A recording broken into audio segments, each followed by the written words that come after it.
So I'm Carrie, and this is Lela, and Lela is the youngest of 5 kids. We have 4 older children that are all teenagers, and then we adopted Lela about 2 years ago.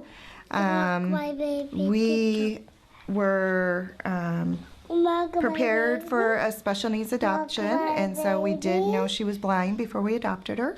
And so we actually found Delta Gamma Center when we were matched with her and heard about her condition. We did a Google search for blind services in St. Louis, and this is the first thing that came up. So she has a really rare genetic condition, and for her, the biggest impact of that is she has bilateral microphthalmia, which means her eyes did not fully develop.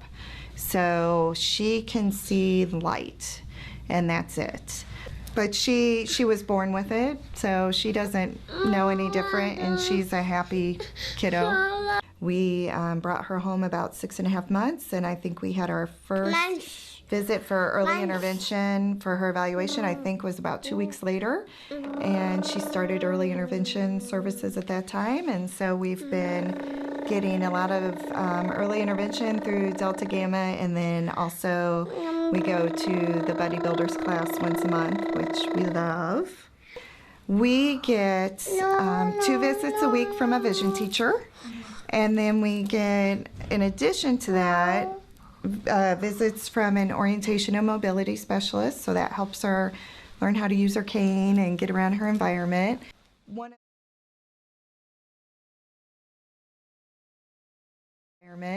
One of the great things about Delta Gamma and in St. Louis County is that our team of therapists, not just the vision teacher and the orientation mobility teacher, but all of our therapists work solely with blind and visually impaired kids. And so having a team that spends so much time working with kids with visual impairments means that they don't have to problem solve how to motivate her to crawl or walk or go up and down stairs or read a book or play with a toy, because that's what they do all day, every day. I want to read a book. You want to read a book? Because of the advocacy of Delta Gamma, which is huge, we were able to get her own Mountbatten Braille writer, so she can, just like a 2-year-old with sight would be scribbling and coloring with crayons, she can sit at her brailler and it's electric.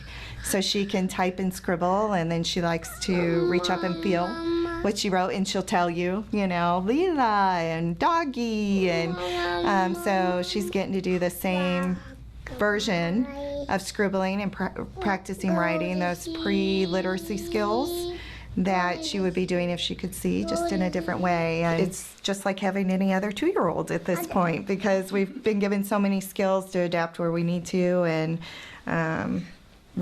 most people have never met a blind person, let alone a blind child.